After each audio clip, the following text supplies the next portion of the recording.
Buenos días, sean bienvenidos todos ustedes a este programa, Nombrar los Vacíos, y ahora con este foro dedicado a los haceres y saberes del ámbito cultural, los oficios de la cultura, coordinado por Ekaterina Álvarez, por Jaime Soler y con la producción de Lucía Merián.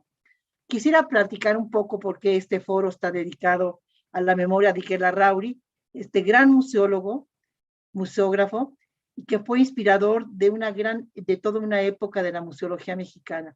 Y no sé si hayan inventado palabras, pero inventó reflexiones, prácticas que hasta el momento son vigentes como si fueran hechas ayer. Y bueno, esto viene a colación también porque este foro está dedicado a los museos, a la metamorfosis del ejercicio museal, cómo se ha transformado desde ayer, el día de hoy, cómo será mañana. Nos acompaña Gabriela Eugenia López, que lo va a dirigir, y está con nosotros dos queridísimas colegas, Lolita Beistegui, Max Zavala y Ricardo Cano. Quisiera, antes de ceder la palabra a Gaby y presentarla, decirles que este programa de Nombrar los Vacíos tiene lugar porque es uno de las, digamos, de las reflexiones ligadas a la publicación que está trabajando la Coordinación de Difusión Cultural y que será una contribución muy importante de nuestra universidad a entender mejor la gestión cultural contemporánea. Se trata de un libro que se llama Nombrar la gestión cultural, un léxico de batalla, y que será una publicación que verá luz en el 2022, que consiste en un corpus de terminología contemporánea a partir de varias disciplinas y de varios ámbitos de la gestión.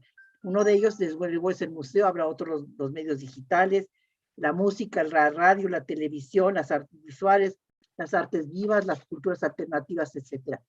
No se va a tratar de crear definiciones acabadas, no es un ejercicio definitivo de lexicografía que recoja las palabras de manera rigurosa como un diccionario. Es un cuerpo de trabajo colegiado que busca actualizar los términos cuyo sentido de uso se ha modificado, diversificado con el paso del tiempo. Entonces, por eso se llama Nombrar los Vacíos, porque a lo mejor hay términos que ya no existen, o que tendremos que inventarlos o que se han metamorfoseado. Este trabajo que creo yo será muy importante de nombrar la gestión cultural, un léxico de batalla, está coordinado como este foro por Ekaterina Álvarez y Jaime Soler. Y bueno, ahora nos toca hablar de museos, recordar a Iker Larrauri, y para eso está Gabriela Eugenia López. Ella fue directora del Museo de Arte Contemporáneo Rufino Tamayo del Instituto Nacional de Bellas Artes, fue coordinadora del Programa de Cultura en México de la Expo Universidad de Hannover en 2000 en Alemania, coordinadora nacional de artes plásticas del INBA, directora de museos del Instituto Nacional de Antropología e Historia del INA, también fue directora del Museo Nacional de las Culturas del Mundo en el INA. A ella le tocó hacer el programa de reestructuración museológica integral de esa institución, el plan maestro, en fin. Es una gran gestora, muy completa, podremos ver. Posteriormente estuvo en la Dirección de Comunicación Social y Divulgación de la Secretaría de Cultura en la Ciudad de México y actualmente desempeña como responsable de comunicación en la Dirección de Fomento a la Lectura de la Coordinación de Difusión Cultural de la UNAM, no sin antes mencionar que fue el puesto que también tuvo hasta hace poco en el MUAC. Entonces, creo que va a ser un gran foro. Muchas gracias a todos los que nos acompañan. Disfrútenlo, por favor. Y estamos listos para comenzar.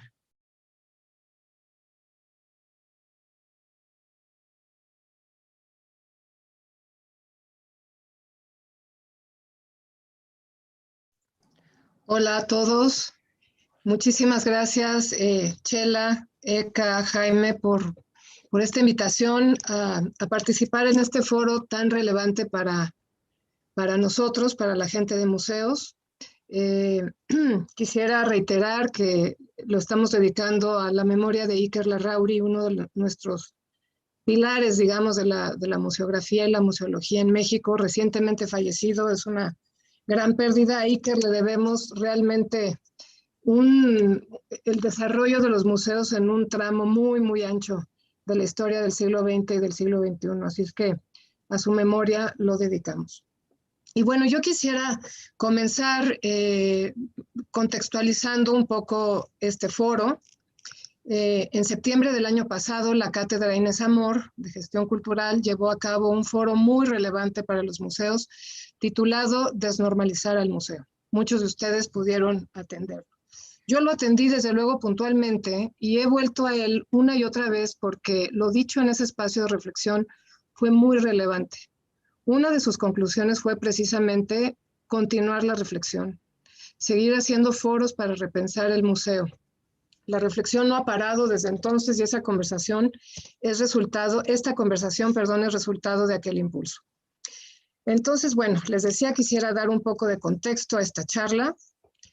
Los museos son entidades culturales que han iniciado desde hace varios años, incluso desde hace varios lustros, un proceso de autocrítica derivado de los profundos cambios y transformaciones sociales que afectan a toda la actividad humana, detonados por factores tan evidentes, y todos sabemos, como por ejemplo la hiperconectividad, las dinámicas de consumo en los tiempos de ocio y recreación, o los cambios que se registran en niveles mucho más sutiles, pero que ahí están y que si nos fijamos bien podemos identificarlos perfectamente como cambios y movimientos, ajustes en los sistemas de valores de las sociedades contemporáneas, por ejemplo.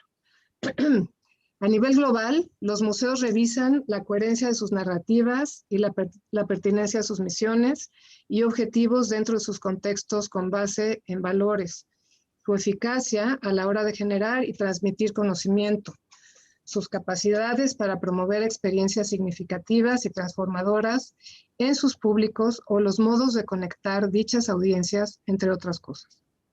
Entendemos a los museos como laboratorios que trascienden sus funciones tradicionales de conservar, estudiar y exhibir sus colecciones para acercarse más a la idea de ágora, es decir, de un espacio público de negociación y diálogo entre distintas fuerzas sociales, pues los museos son espacios de generación de conocimiento e interpretación de lo humano.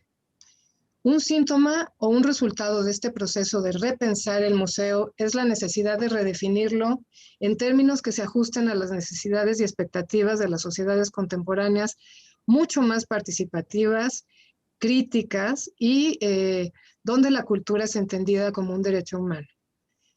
Cabe señalar que esta definición de museo que fue convocada por el ICOM desde hace ya un par de años no ha podido concretarse.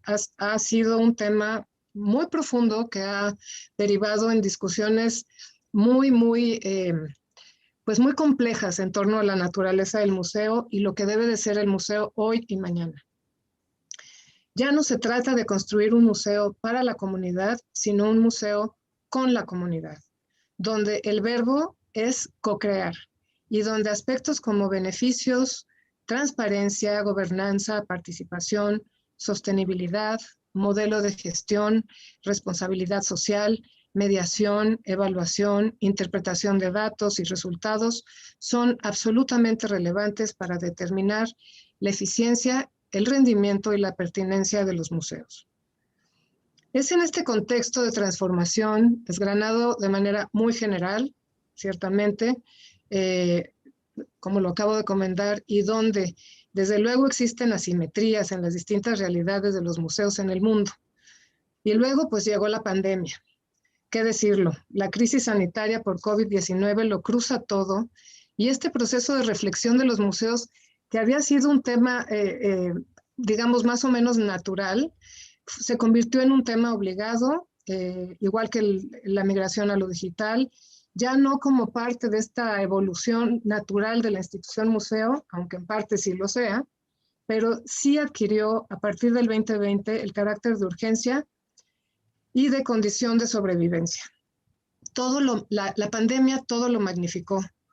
Puso una lupa y visibilizó las fuerzas, las fortalezas, pero también las debilidades de los modelos, de las políticas públicas, de las carencias de los espacios, de las brechas en todo sentido, generacionales y tecnológicas, etc.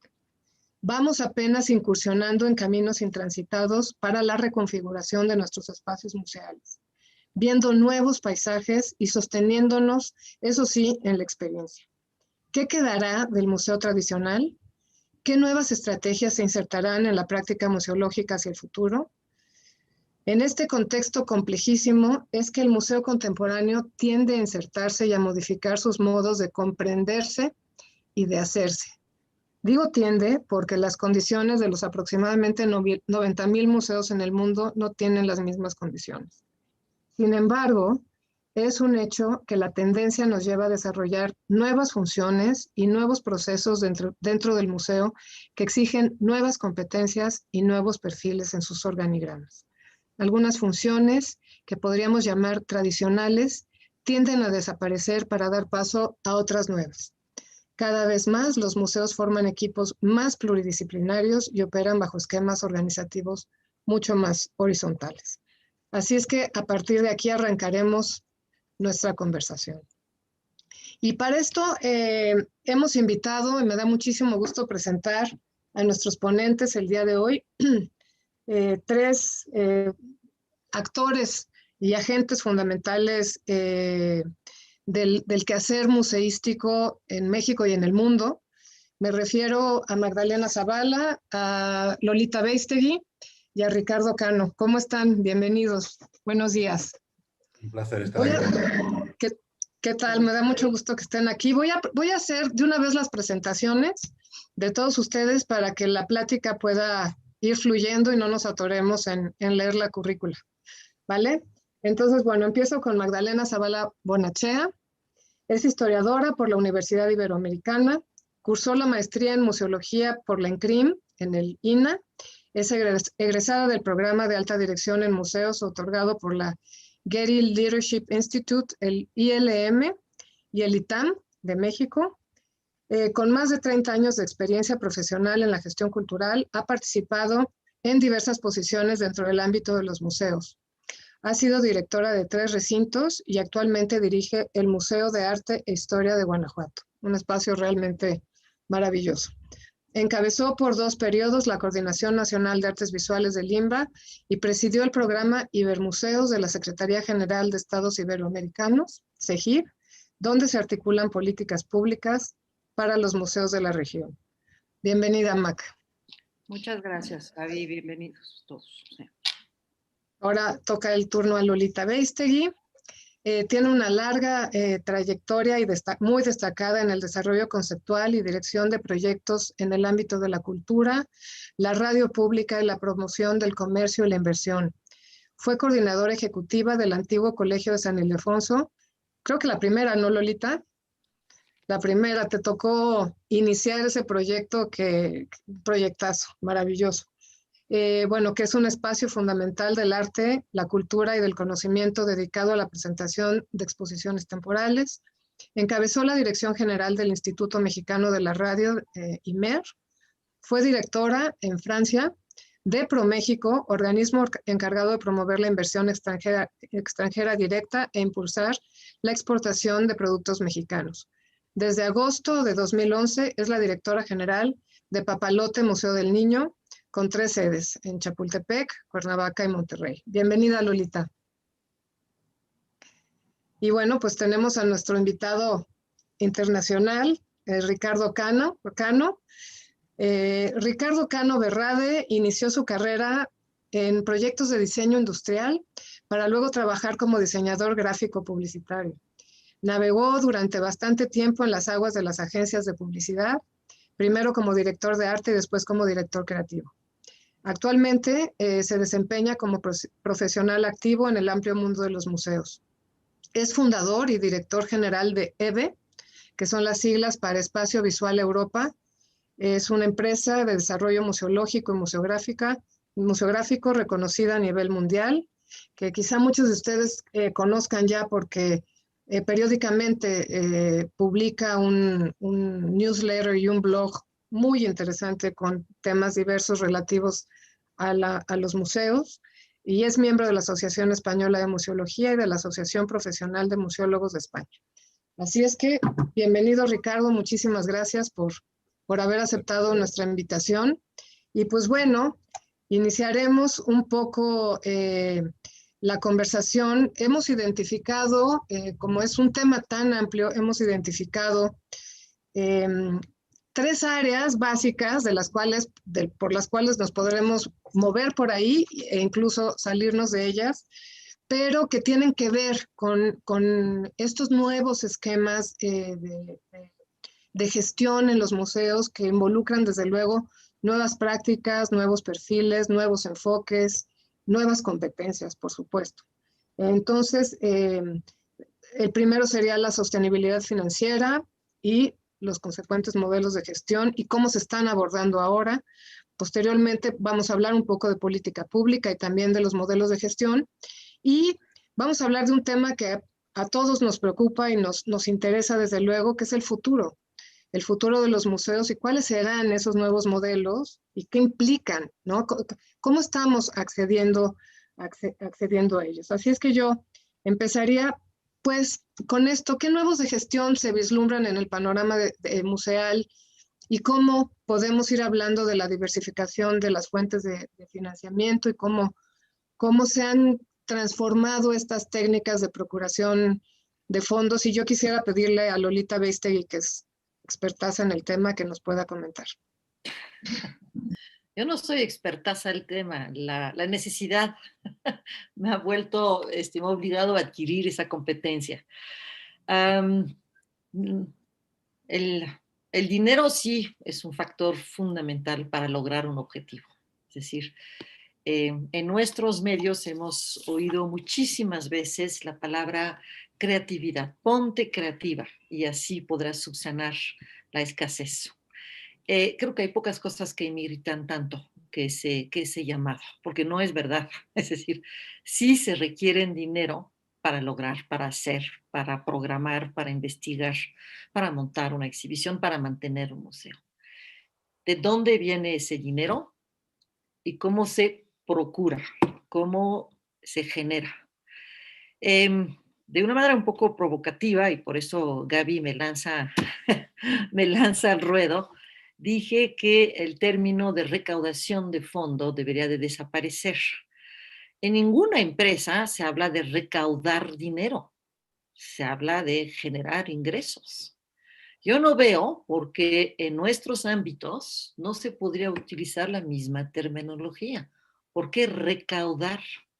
Además, ¿qué quiere decir recaudar? Aquí hay expertos de la semántica, así que no me voy a ahondar en este tema. No necesitamos recaudar un carajo, necesitamos generar ingresos. ¿Y cómo se generan ingresos? ¿Y a partir de qué competencias? Los museos públicos, aquellos que reciben sus fondos o parte de sus fondos del erario, es decir, de nuestros impuestos, tienen el problema resuelto hasta cierto punto. Es decir, hay un piso. Hace mucho, y no únicamente en México, que ese piso no es suficiente, no alcanza. Los presupuestos dedicados a la cultura en general, en los museos en particular, hace mucho que no alcanzan. ¿Qué quiere decir eso? Que apenas cubre las necesidades inmediatas. Estas necesidades inmediatas son normalmente nómina, es decir, sueldos y mantenimiento. Y normalmente ya no hay para cualquier proyecto de inversión. Explíquenme cómo podemos manejar un museo sin pensar en qué se puede hacer, sin generar investigaciones, sin generar un sinfín de proyecto, sin restaurar, sin mantener, sin. Dijo hace un momento Gaby que el museo es un laboratorio, ¿no? Un espacio donde se genera conocimiento. No se puede generar nada si no hay recursos. El tema de los museos públicos lo voy a dejar porque además Macaí es una gran especialista y no le voy a quitar la palabra. Y voy a hablar de mi experiencia. Yo, la razón por la cual acepté San Ildefonso, entre otras cosas, era uno de los grandes, porque no es la primera vez que vivimos crisis en México, las acumulamos. El 94 fue un año especialmente difícil. No sé si se acuerdan, el país se colapsó, no había dinero. Y yo en este momento pedí a Rafael Tovar, a Arturo Sarucán y a Cuauhtémoc Cárdenas que me dieran la posibilidad usé un término que en este momento no era tan agresivo, que eran autogenerados. Es la posibilidad de generar ingresos que se quedaran en el museo, que no se fueran a las distintas instituciones que respaldaban ese proyecto. Y con esto sí me lo aceptaron y sí, entonces con esto empecé a crear incentivos, ¿no?, con evaluaciones, con lo que se llaman indicadores de desempeño, es decir, ¿no?, para poder decir, pues si logramos generar tanto, podríamos hacer aquello, pero sobre todo la persona que genera tanto tiene derecho a tener una comunicación o ser bonificada con un ingreso. Y esto, lo que se llama el reconocimiento, o la zanahoria, llámalo como quieras, sí hace que se multiplican la imaginación, las capacidades y San Ildefonso fue en su momento el primer proyecto en México que logró este esquema público-privado, donde sí había recursos públicos, por supuesto, que eran un piso, pero que jamás pudieron pagar las exhibiciones que se hicieron en estos años, que fueron exhibiciones pues, que fueron, creo que, importantes. Cada una de ellas acompañada de un catálogo que les recuerdo que es lo que queda años después, es la memoria de lo que se hizo, se investigó en un momento dado. Es decir, el no contar con ese documento para los que trabajamos, investigamos, es muy complicado porque ya no hay esa memoria, ¿no? Y eso es una cosa que ha sucedido mucho en México y que es muy lamentable. Entonces, no a la procuración, no a la generación, sí, no a la recaudación, sí a la generación de ingresos. Esto, ¿dónde se ubica? ¿Quién lo hace? Creo que lo veremos más adelante y no quiero acaparar la palabra. Muchas gracias, Lolita. Tocas temas muy, muy relevantes. Me parece muy importante lo que estás poniendo sobre la mesa. Los museos efectivamente no solamente generan conocimiento, pueden generar desde luego recursos, ¿no? Y se trata de que vayamos explorando estos modelos, estas estrategias para poderlo lograr y cambiar en ese sentido. Yo le preguntaría ahora a Magdalena un poco en el sentido de lo que estaba platicando Lolita.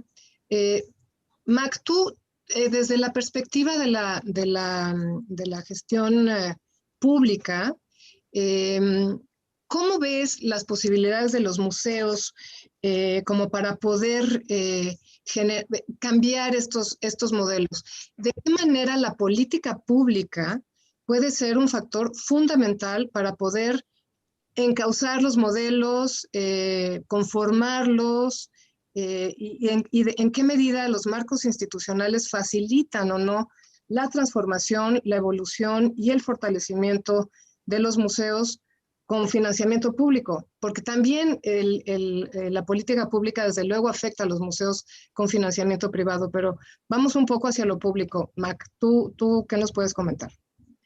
Pues mira, yo estoy totalmente de acuerdo con Lolita en el sentido de que aunque exista un piso, es un piso realmente ineficiente. Es un piso que te lleva únicamente a la sostenibilidad laboral precaria, ¿no? Vamos a partir de la precariedad del sistema laboral de museos gubernamentales y estamos hablando que en un promedio general, y eso yo creo que es en toda Iberoamérica, tenemos un 85% dedicado a la sostenibilidad laboral de las personas que trabajan con plantillas muy grandes, enquilosadas, y un único 15 o 20%, si nos va bien, para proyectos. Esa es una regla casi pues, estatal de los museos gubernamentales. En México el panorama es aún más dramático porque Lolita fue una excepción. El INA es otra excepción en donde se queda con algunos autogenerados únicamente de sitios y monumentos.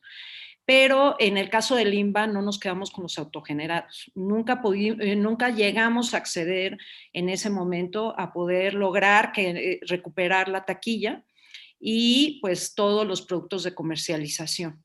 A pesar de que se instauraron mecanismos como los patronatos, esta labor también es una labor muy frágil, porque no tienen, digamos, capacidad de gestión libre. En esta administración, pues esto se ha reducido aún más con pues, las políticas en torno a los fideicomisos y las asociaciones civiles muy restrictivas, a la no renta de espacios, a la no renta de comercialización de eventos. Entonces, pues el panorama es pues más dramático. Es cierto que no alcanza el presupuesto y el presupuesto sí tienen que generar procesos de creatividad. Yo sí creo que hay un gran número de creatividad en los museos gubernamentales para hacerse, digamos, de recursos que te pueda generar ingresos. Generar ingresos que desgraciadamente en el caso gubernamental no hay retorno. Y creo que ahí es la falta de ausencia de una política pública. La parte de la política pública, yo cuando tuve la oportunidad de estar, digamos, en diálogo con los países iberoamericanos, descubrí ciertas estrategias que sin salirte de estos marcos gubernamentales te permitirían generar cierto proceso de innovación. En México no se premia la innovación en museos y creo que eso es un grave error de las políticas públicas. Por ejemplo, Colombia tiene un programa de innovación. Se le premia al museo que dentro de estos cajones estructurados, limitantes, generan procesos de innovación de sostenibilidad para el espacio. Hay algunas prácticas en Brasil que también te generan esos recursos para ir completando y generando. Yo creo que otra de las grandes problemáticas es que la recaudación implica una sociedad muy activa y México no tiene una tradición filantrópica tan fuerte, ¿no? Y nos estamos encontrando con a veces muchos choques, chocamos a veces con los mismos patrocinadores, chocamos a veces con los mismos fondeadores. Y requieren de una expertise que, como dice Lolita, no necesariamente todas las estructuras gubernamentales lo tienen. Ella la necesidad la hizo ser una gran recaudadora, porque no hay que negarlo, pero sin embargo no todo el mundo tiene la misma capacidad. Y creo que aquí viene a un término que Lolita plantea y que creo que sí es importante, las competencias dentro de las estructuras organizativas. Tenemos que generar, yo le llamo profesionalización a esas competencias, porque no tiene que ver con la profesión académica que tú tengas, sino con el proceso de ir entendiendo y creando con tus comunidades el laboratorio que es el museo. Y esas competencias pues implica un proceso de profesionalización. Entonces, a mí creo que es uno de los temas. Otro creo que es un tema nodal, que estamos en un punto realmente de quiebre a nivel nacional, es la fragilidad laboral. Creo que el problema de no tener estructuras sólidas, tenemos una estructura muy ampliada, pero es una estructura que tiene muchos inconvenientes, ¿no? Un sindicalismo muy fuerte, procesos de no innovación en la gestión, en los indicadores de desempeño, en el trabajo por resultados. No existen esos parámetros y por tanto la fragilidad laboral pues es muy fuerte, conjuntado a que las fuerzas creativas y las fuerzas de investigación, las fuerzas curatoriales, el diseño de exposiciones, los curadores educativos, todos estos nuevos agentes culturales no se pueden incorporar al museo. Entonces, la fragilidad es doble, ¿no? No puedes incorporar la innovación, pero no puedes, por el otro lado, dar certidumbre a esa innovación. Entonces está siempre en tensión el tema del conflicto laboral en los museos. Creo que por lo menos en la plataforma gubernamental. Esa es mi perspectiva, después de 30 años, ¿no? Y sigo en una plataforma gubernamental y sé que hay maneras de hacerlo, pero tienes que trabajarlo mucho y generar mucha innovación al interior de tus equipos con un trabajo muy horizontal también. Es un poco lo que me gustaría compartir en esta parte. Creo que tienes toda la razón, Mac. Comparto contigo, bueno, tú y yo también he estado muchos años en el sector público, ¿no? También siendo muy creativos, ¿no? Muchas veces porque los recursos, efectivamente, hay un piso y hay un techo, y el techo cada vez se hace más chaparro, más bajo, ¿no? Entonces, Y bueno, pues como decíamos al principio, son temas que hemos sabido desde siempre. Hay una fragilidad en las estructuras de nuestros museos, hay resistencias, ¿no? Tú bien lo mencionas, por ejemplo, los temas con los sindicatos y demás, y la cultura, más bien la falta de una cultura de trabajo por resultados, pues sí ha sido, creo que, uno de los frenos, digamos, para el desarrollo de los museos en México. Y bueno, pues desde luego la política pública tiene todo que ver en esto, ¿no? Es como el Estado concibe a sus propios museos, cómo los ve, cómo los entiende y cómo los valora, ¿no? Y bueno, yo de aquí me iría justo por este mismo caminito contigo, Ricardo, que bueno, hemos estado platicando de este tema. Lo que más nos interesa además es hablar de futuro, pero ¿tú cómo ves, Ricardo, esta fragilidad laboral?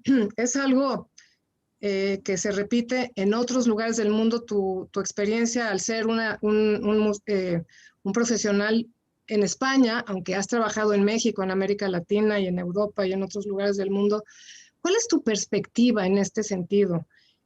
¿Cuáles serían algunos escenarios para los museos? Y bueno, ¿cómo podríamos abordar desde esta parte de la mirada al futuro esta fragilidad que hoy se nos presenta en los museos? Pues mira, Gabriela, yo lo primero que quería es contextualizar un poco mi opinión en las ideas que yo pueda compartir con todos vosotros. Claro. Fundamentalmente, para situarnos, somos una empresa que estamos en contacto, evidentemente, a nivel de consultoría con diferentes museos. Básicamente son museos no muy grandes, no estamos hablando de museos de entidad grande, estamos hablando de entidades más bien medianas, tirando a pequeñas, y sobre todo lo que recibimos es opinión, preocupación, y eso es lo que quizás yo pudiera trasladar hoy a todos vosotros, ¿no? Es decir, de 10 años para acá, hablando coloquialmente, se oía un run cada vez mayor, alzándose la voz sobre la necesidad de que los museos volvieran a ser relevantes, ¿no? Es decir, que volvieran a conectar con la sociedad. Hemos escuchado palabras constantemente que tienen que ver con la reinvención, la renovación, y tú misma, Gabriela, mencionabas la dificultad que está teniendo, por ejemplo, el ICOM para poder ajustar y definir finalmente cuál es el museo como entidad, ¿no? Es decir, que eran aires de cambio, aires de preocupación, aires de necesidad de replanteamiento general, ¿no? Y fundamentalmente porque todos éramos conscientes y nosotros recibíamos siempre esa preocupación, nos estamos volviendo irrelevantes, estamos dejando de conectar con la sociedad. Hay estructuras de ocio, hay ofertas de ocio que están siendo mucho mejor aceptadas que la cultura, ¿no? Hay que tener en cuenta que los museos son las entidades que conectan el conocimiento con la sociedad. Eso es una enorme responsabilidad y un valor fundamental que nunca hay que perder. Pero ¿qué ocurre? Que en ese máximo run que oíamos de la reinvención fue cuando llegó esta situación que estamos viviendo desgraciadamente ahora, que es la pandemia.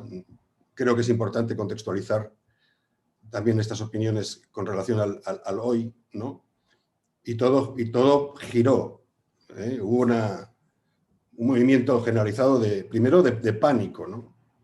Porque si antes era difícil el establecer esa conexión, en el momento en que llegó hace un año exactamente la pandemia, a todos nos pilló descolocados, ¿no?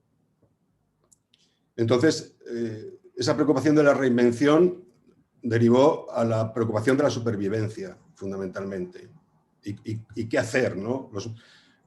Con la perspectiva de los museos cerrados, esto iba a ser ya definitivamente la puntilla, ¿no?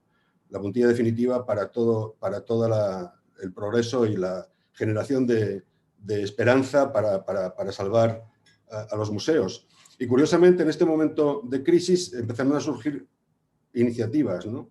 Iniciativas aquí y allá que encendieron la luz de la esperanza en cuanto a que los museos pueden ser mucho más activos y pueden enfrentarse a una realidad muy, muy complicada de una manera fluida, ¿no? Vamos a decirlo así. Y la forma, evidentemente, que se tuvo para poder conseguir esa reconexión fue lo digital. La crisis no trajo cosas malas en sentido general, sino que ha habido cosas buenas. La gente tuvo que encerrarse en sus casas con la consecuencia de que empezaron a buscar ocio, vamos a decirlo así, digital, que desembocó también en la búsqueda de cultura, ¿no? Y eso permitió a los museos poder tener un punto de partida, un punto de reconexión, y me refiero a la realidad, de intentar buscar esas soluciones. Al mismo tiempo, este tiempo de pandemia ha servido para reflexionar, ¿no? Es decir, para pararse y ver que, bueno, que hay un mundo ahí fuera que puede tener plataformas de conexión que quizás era ya urgente que los museos definitivamente adoptaran, ¿no?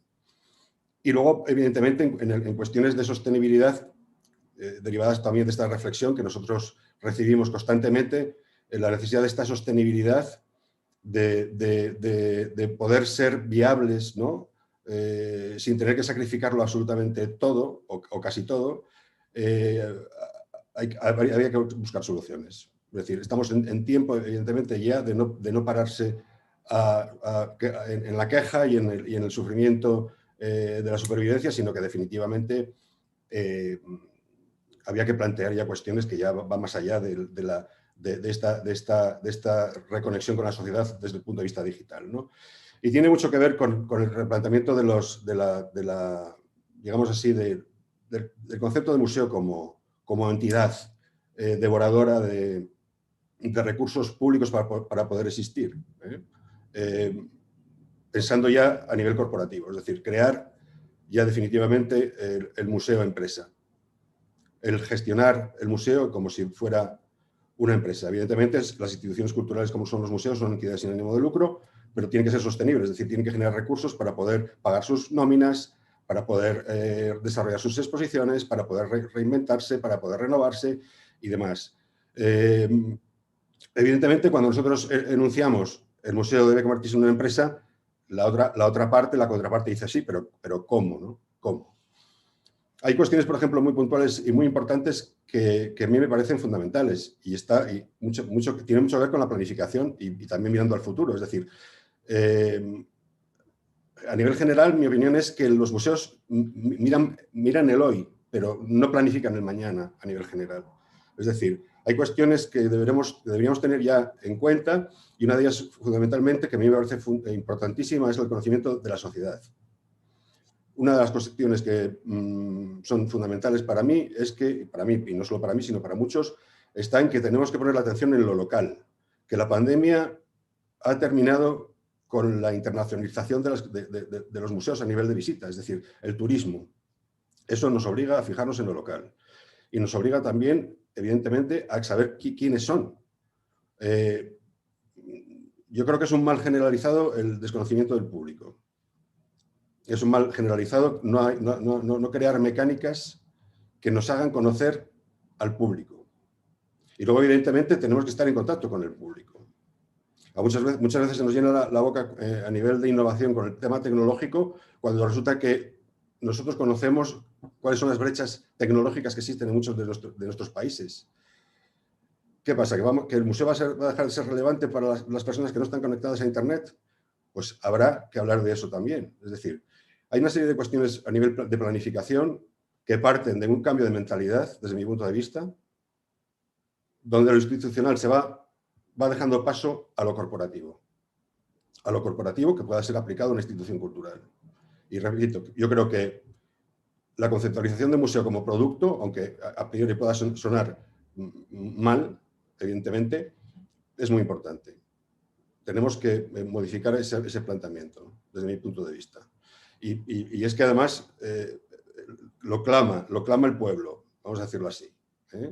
Las opiniones que recogemos siempre tienen que ver con lo mismo. Y luego, además, derivan en otra cuestión que nos parece muy importante y fundamental que hay que mencionar, Y es que desde el punto de vista institucional, en la conexión entre instituciones, las que generan los recursos institucionales públicos para los museos y los propios museos, está habiendo una absoluta ruptura a nivel de comunicación. ¿Por qué? Porque las personas que toman decisiones a nivel público no tienen la formación suficiente ahora, al día de hoy, para poder acompañar esta evolución. Nosotros nos encontramos constantemente con la necesidad, desde el punto de vista público, de que nosotros seamos interlocutores, mediadores, para que los hacedores, vamos a decirlo así, puedan entenderse. O sea, no hay una ruptura en el discurso absoluta, ¿no?, entre lo público y lo cultural. Y eso también deriva, desde mi punto de vista, en temas profesionales. Es decir, la formación a nivel general de los nuevos profesionales que tengan que dedicarse y que se quieran dedicar al desempeño en los museos, tiene que haber una grandísima renovación que tiene que ir paralelamente conectada con la evolución del todo, ¿no?, de la sociedad, de la tecnología, de los hábitos de consumo. Eso es muy importante, ¿no? Yo he tenido muy malas experiencias con directores de museos porque no hablábamos para nada el mismo lenguaje, y eso yo creo que es una catástrofe para la evolución, sobre todo en la innovación, ¿no?, mirando al futuro de aquí a 10 años. Entonces, quizás los ejes que a mí más me preocupan sean esos, ¿no? Es decir, reconducir de una manera planificada y ordenada la conexión con la sociedad, teniendo en cuenta lo que está pasando, generar recursos para que los museos puedan orientarse desde el punto de vista corporativo, a nivel de gestión, y luego la actualización a nivel profesional en el ámbito del trabajo de los museos, ¿no? Es decir, creo que se requiere un reciclaje importante a nivel general, ¿no? Entonces, básicamente, esos son los 3 ejes que marcarían un poco mi visión particular, que creo que también es compartida, porque evidentemente todo esto que estoy diciendo parte de la preocupación que yo voy recogiendo también de otros profesionales, y que básicamente de alguna manera pues marcarían el discurso, ¿no?, mío. Claro que sí. Bueno, ahora sí que qué mesa tan interesante, porque se están tocando temas realmente muy relevantes. Además coincidimos, ¿no? Y tú has dado ahorita justo el pie, Ricardo, para entrar de lleno en nombrar los vacíos, ¿no? Que es el marco conceptual de este foro en el ayer, el hoy y el mañana, sobre todo el mañana de la práctica museal. ¿Cómo reconducir esta conexión con la sociedad? ¿Cómo hacer para generar estos recursos de otra manera en nuevos esquemas y en nuevos modelos de financiamiento? Y desde luego, la actualización profesional. Entonces yo volvería aquí a Lolita. Lolita, ¿cómo estás viviendo tú esta transformación? ¿Cómo estás operando tú en la práctica, en el museo que diriges y por la experiencia que tienes?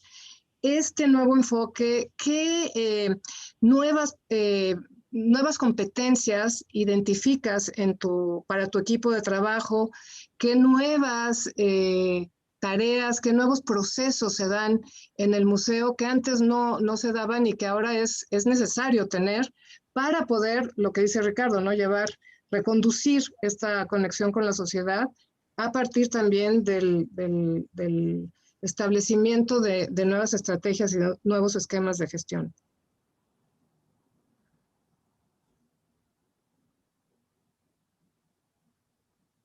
Perdón. Para nombrar los vacíos hay que reconocerlo, ¿no? Cualquiera de nosotros que ha hecho una o muchas terapias en sus vidas sabe que lo más difícil es justamente verbalizar el problema, reconocer que tengo un problema. Es dificilísimo, porque sobre todo si hay un poquitín de soberbia y de no querer reconocer que tenemos un problema. Y ese problema, ¿cómo se vive? ¿En qué se traduce? En algunos museos pues no llega nadie al museo. Es que no hay difusión. No, pero espérate, ¿de veras es eso el problema?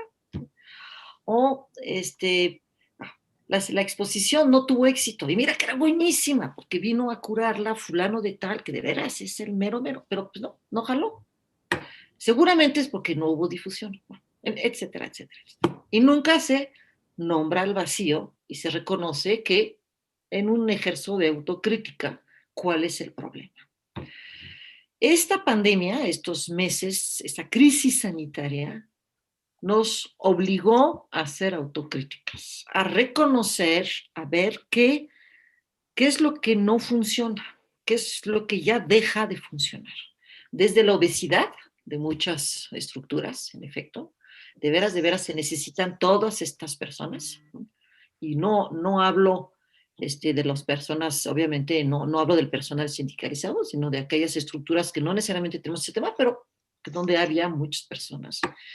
Estas personas tienen una competencia y entonces pero de veras tenemos perfiles actualizados de los puestos. ¿Quién los actualiza? ¿Bajo qué? ¿Y quién los evalúa? Ah, no, pues nadie.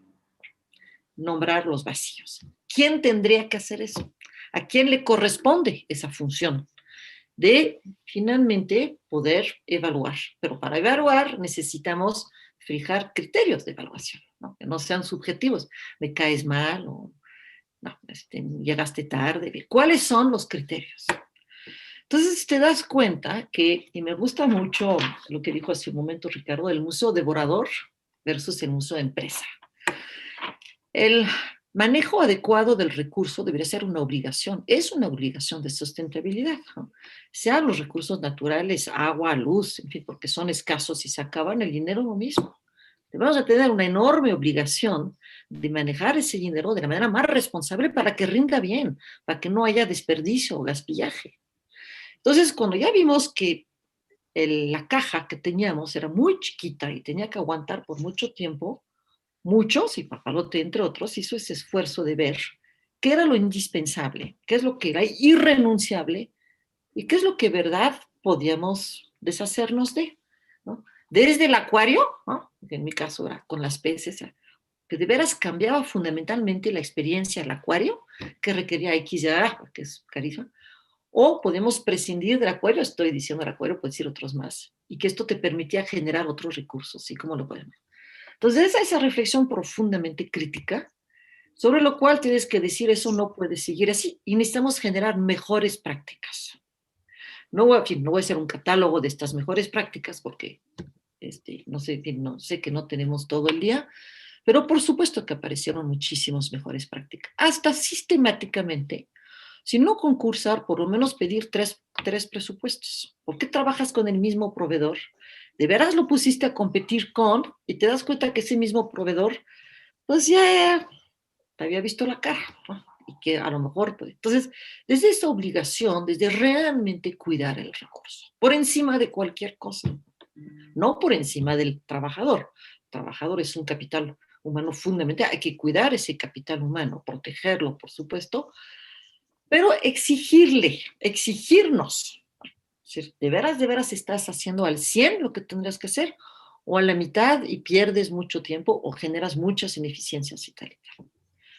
Segundo tema que aprendimos en estos meses es la comunidad, que mencionaba así también en un momento Ricardo.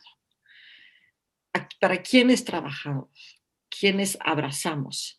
¿Y quiénes realmente no quisieran vernos desaparecer? ¿De veras importamos tanto que si desapareciéramos generáramos un vacío?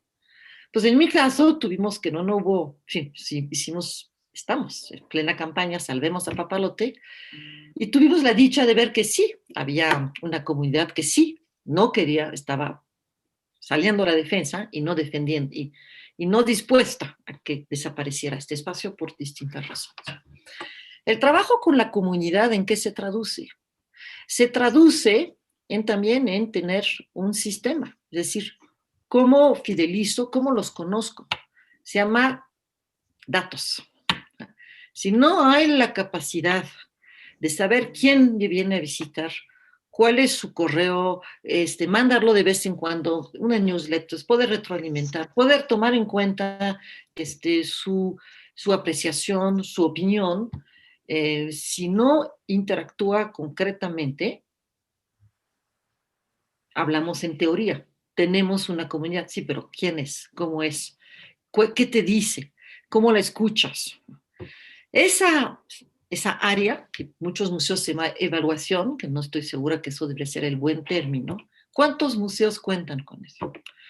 Que es el área que realmente mide. Esta exhibición se diseñó para lograr tal objetivo. ¿Ese objetivo se está cumpliendo en serio? ¿O no mucho? ¿O parcialmente? ¿Y por qué? Si voy a programar a partir de qué insumos. ¿De la genialidad de un curador que dice que hay que hacer esto? ¿O lo voy a partir de lo que han expresado los que nos vienen a visitar día tras día, mes tras mes, año tras año, y que expresaron algo? Puede ser muy diferente dependiendo de los museos. Y eso es lo que realmente me va a permitir generar la materia para tejer esa relación. Que hace que entonces se vuelve un ganar-ganar. Obviamente con la comunidad, que son nuestros visitantes, pero no únicamente. ¿Quién es la comunidad? ¿Quiénes son los stakeholders? Y perdón que utilicé otra vez un término empresarial. Es decir, ¿cuáles son los que participan? Pues en algunos casos puede haber autoridad, gobierno, puede haber empresarios, ¿sí? Puede haber sociedad civil, puede haber universidades, investigadores, todos estos distintos grupos, ¿no? Y obviamente los propios visitantes, y que después se declinan si son padres de familia, maestros, niños, académicos, chavos, en fin, dependiendo. Todo ese conocimiento de con quién trabajo y para quién, y cada uno de estos grupos, qué quiere de mí y yo qué quiero de él. A partir del momento que hay una relación de ganar, donde yo te doy algo y tú me das algo a cambio.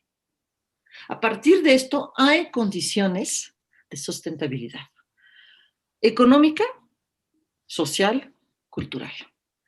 Si no, es rollo. Estamos en una cosa que es de terror, ¿sí? Que es la improvisación, que es la ocurrencia. Se me ocurre. ¿Cuántas veces en una junta de museos? Sí, se me ocurre. No, pero te suplico que no se te ocurra nada. Nada. Nada. Utiliza datos duros. Y tercer tema que hemos aprendido, ¿sí? Y que es una realidad que está como el elefante en el cuarto: digitalización. Estamos años luces de digitalización en México y en nuestros museos. Y la digitalización no es tener una página de internet, ¿eh? No es eso. Es mucho más. Desde aprender a trabajar con recursos tecnológicos que te permiten eficientar tu trabajo. ¿Sí? Porque sí, la automatización está llegando. Y en los museos también hay muchísimas áreas donde antes necesitaban hablaban en una de nuestras conversaciones del rotulista, que ya desapareció, pero hay funciones que antes, porque lo hacen software, así de fácil. No necesitas una persona, lo hace un software. Y el manejo del tiempo se tiene que optimizar con estas eficiencias tecnológicas. Esto implica tener un hardware con que puedes trabajar y un software que sea adecuado. Y obviamente saber usarlo, si no, no sirve de nada. ¿Esto es imposible? No creo. Independientemente, después de las distintas plataformas que puedes desarrollar para comunicarte y crear esta otra dimensión mucho más elástica de nuestros museos, que es el museo digital, que es la posibilidad de desplegar lo que hacemos, pero con otras herramientas que son herramientas digitales, y hacia otros públicos, con otros lenguajes. Entonces, sí, hay que nombrar los vacíos y sí hay que reflexionar sobre estos fantásticos retos, porque yo los veo como fantásticos retos, de tener que renovarnos, de tener que pensar diferente y de tener que incluir en nuestras plantillas en otras competencias, otros recursos. Muchas gracias, Lolita. Totalmente de acuerdo y va muy, muy en línea con lo que mencionaba también Ricardo. Me encanta que podamos ver esto como un gran reto, un reto fantástico de renovación. Efectivamente, y me imagino que en el Papalote, como en otros museos, se han integrado personas que vienen de distintos ámbitos del quehacer, no solamente de los museos, no solamente expertos en museos, sino que esto nos está obligando a abordar el museo y su práctica desde muchos puntos de vista, ¿no? Entonces, poder tener expertos en marketing, por ejemplo, ahora que hablaban de esta idea que puede sonar como una bomba en muchos sectores, ¿no? El museo empresa o gestionar al museo con un enfoque empresarial puede ser, puede generar escosor, ¿no? En ciertos sectores. Pero es real que el museo, como lo decía Ricardo también, en su propia evolución está pidiendo estos cambios. O sea, el museo está queriendo crecer y de pronto el traje ya no le queda. El traje le aprieta, ¿no? Entonces tenemos que empezar tenemos que hacerle otro traje. Tenemos que construir otro marco donde invitemos además a otros especialistas de otras áreas, de otros sectores que puedan enriquecer este trabajo. Efectivamente hablas, por ejemplo, del adelgazamiento de las estructuras. Hace muchos años yo me acuerdo que en los museos lo que se acostumbraba era tener de pe a pa todo el proceso museológico y museal adentro del museo. La carpintería, el mantenimiento, esto, lo otro, lo más allá, el diseño, por supuesto.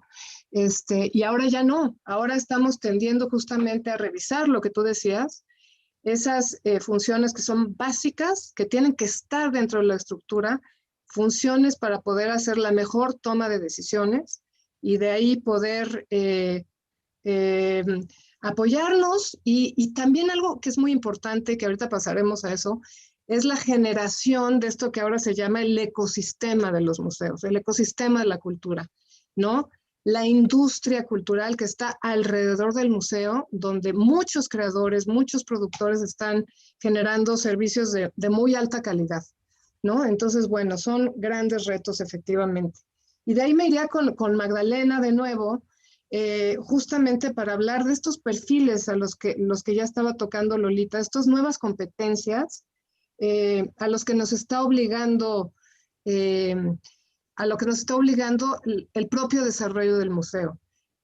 Mac, me interesa mucho y me gusta mucho por eso tu presencia aquí, no solamente porque eres una experta de años, sino porque ahorita te estás enfrentando tú misma en un nuevo espacio, financiado públicamente, porque yo pienso que todos los museos son públicos, entonces lo único que cambia es, digamos, de dónde viene el financiamiento o el recurso, ¿no? ¿Son públicos o privados? Y bueno, en este caso tú estás en un museo muy importante del estado de Guanajuato, el Museo de Arte e Historia del Estado, en unas instalaciones enormes, complejísimas, con el fórum, etcétera, etcétera, y te estás enfrentando justamente a trabajar en una plantilla, digamos, en un organigrama, entre comillas, tradicional, ¿no? Y seguramente estás intentando hacer cambios que respondan a estas nuevas prácticas dentro de los museos, estos nuevos perfiles y a estas nuevas competencias. Bien lo decía Lolita, no hay lugar para la improvisación. Ya no queremos improvisar en los museos es un trabajo serio, por eso hay un instituto de liderazgo en museos, hay asociaciones de profesionales de museos, no solamente aquí, en el mundo entero, que estamos todos los días, día con día, luchando y pugnando para que esta práctica se reconozca como una práctica verdaderamente profesional para la cual te tienes que formar. ¿Tú cómo lo estás viendo, Mac, en tu práctica hoy día y un poco en el contexto en el que te has movido, que ha sido básicamente el servicio público? El servicio público. Mira, yo te quiero decir que aquí hay algo que me parece una práctica interesante y creo que es muy fácil de implementar, que son los consejos ciudadanos. Algo que ayuda muchísimo al director a tomar, digamos, el pulso de lo que está viendo y cómo se está viendo. Estoy de acuerdo con Lolita que hay que hacer un diagnóstico profundo, hay que saber medir, ¿no? Hay que saber en dónde estás y en dónde estás impactando. Y las estructuras gubernativas, el problema es que no se pueden transformar tan fácilmente como el de la empresa. Entonces tienes que generar procesos de capacitación muy profundos al interior. Creo que no es únicamente hacer una ingeniería de recursos humanos, sino es que hay que capacitar con estas nuevas competencias.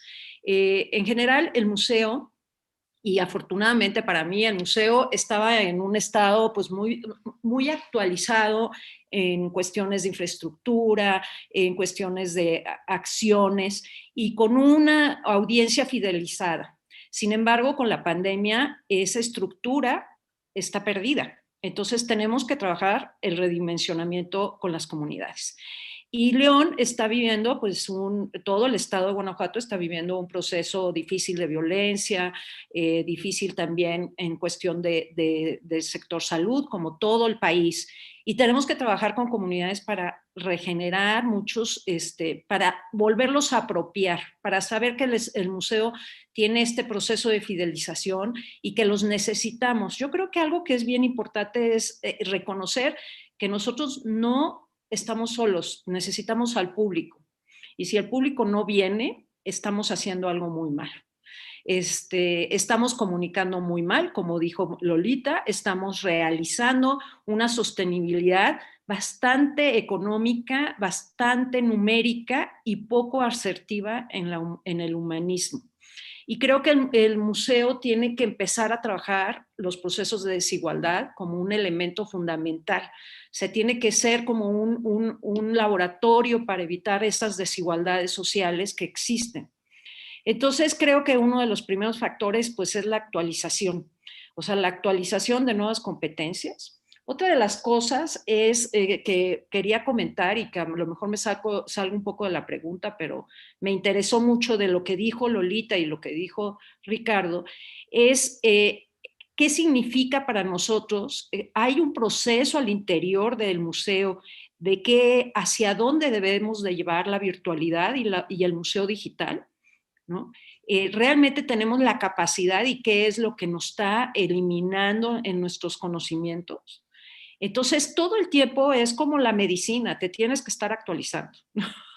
O sea, si no, en serio se te muere el paciente, que es el público. Y entonces tú tienes que estar constantemente pulsando esas comunidades. Algo que a mí me parece muy difícil de entender es hoy en día los museos que se niegan a ver la sostenibilidad social de sus espacios. Hay museos que están cerrados totalmente al público y que no están midiendo su sostenibilidad. ¿Qué interés, qué pertinencia? La palabra pertinencia es una palabra muy fuerte.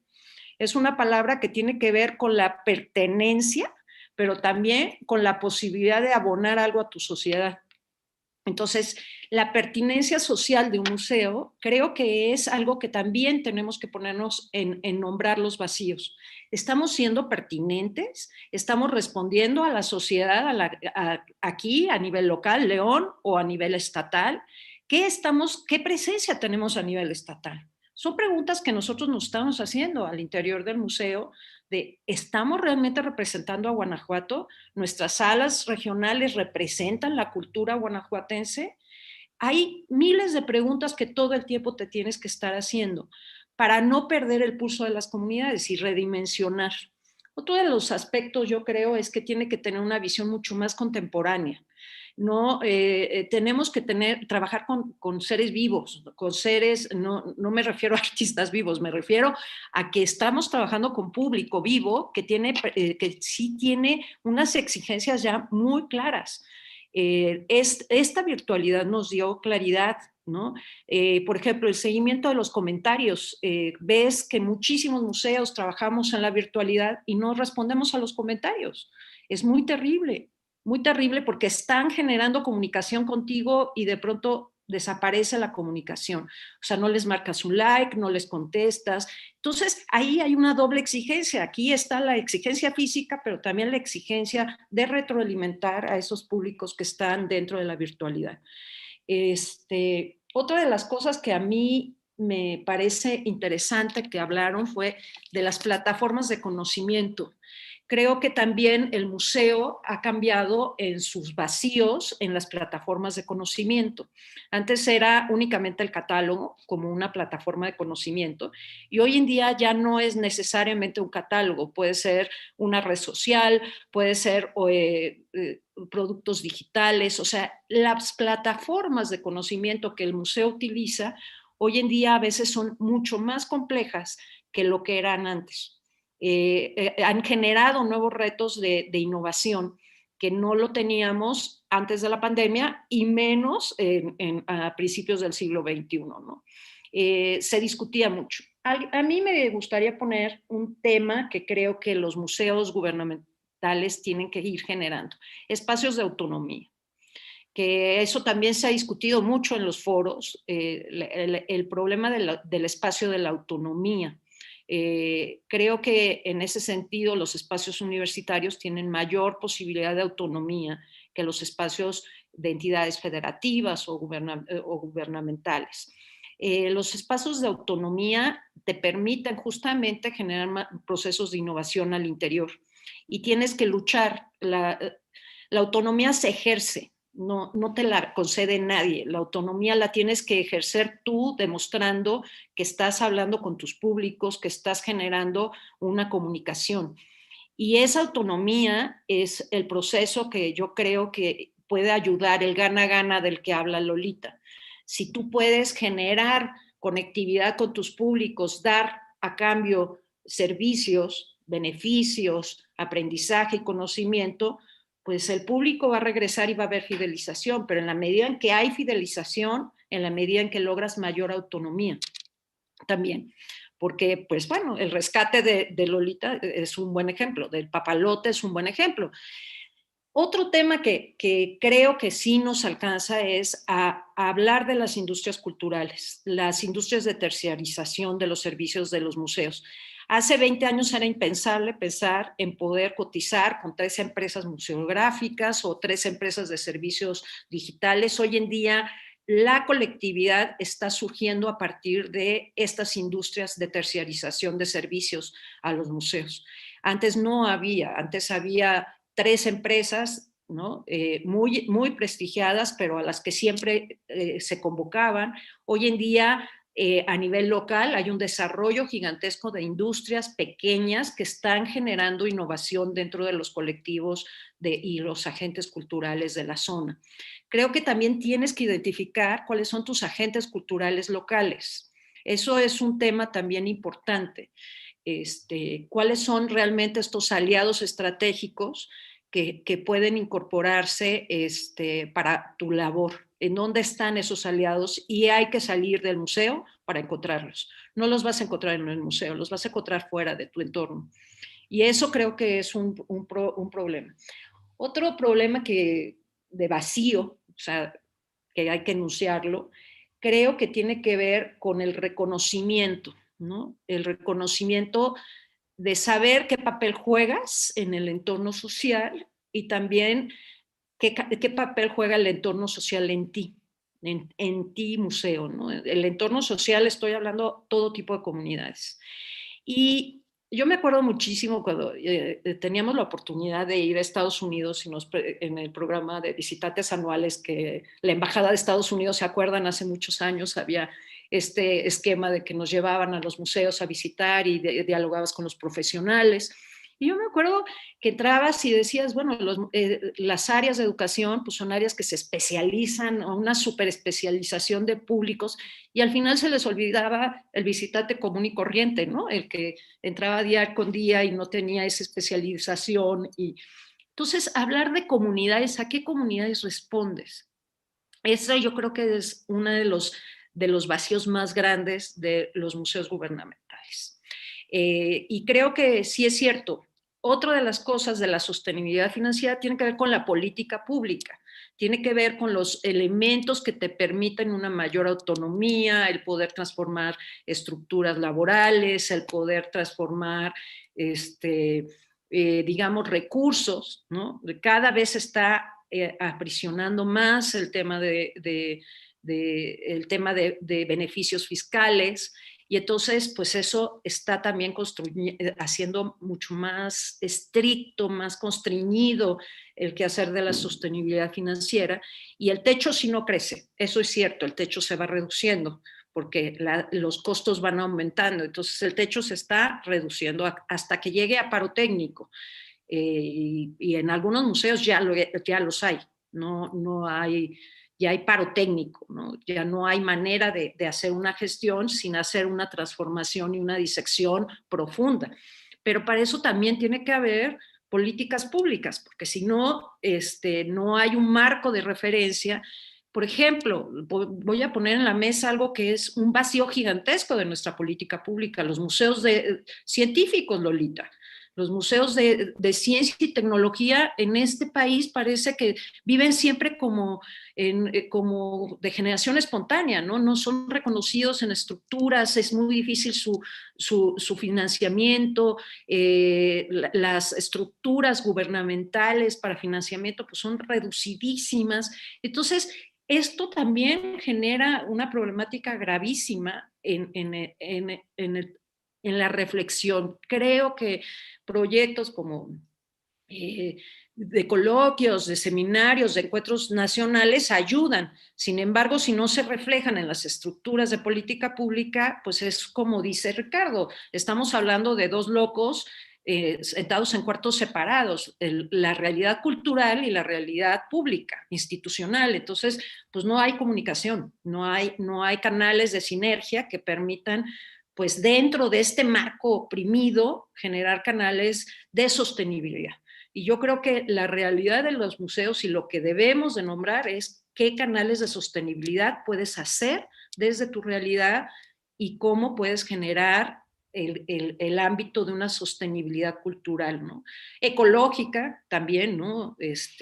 Virtual, ¿no? Esta sostenibilidad de estas dimensiones, ¿no? Y creo que hay herramientas, cibermuseos, hay de hecho, para los museos que quieren diagnosticarse, hay una herramienta de diagnóstico de sostenibilidad y tiene estas diferentes dimensiones, la ecológica, entonces ya hay herramientas que son gratuitas, que el museo únicamente debe de revisar, implementar y poder ir midiendo junto con la medición de los públicos, que Lolita tiene toda la razón. Si no pulsamos quién viene, no hay manera de saber hacia dónde vamos. Bueno, yo en este punto, gracias Max, sí, hay muchos vacíos y ya se empiezan a nombrar y yo ahora los voy a llevar a nombrar porque queremos además darle nombre. Ayer Eka abrió muy bonito con un poema de Borges, ¿no? Que hablaba sobre como dijo el griego en el Cratilo, en la rosa está, en la palabra rosa está la rosa y todo el Nilo en la palabra Nilo, digo, no me lo sé muy bien, pero es cierto, tenemos que nombrar, ¿no? Eso que nos estás diciendo, hay muchos vacíos. Yo pienso que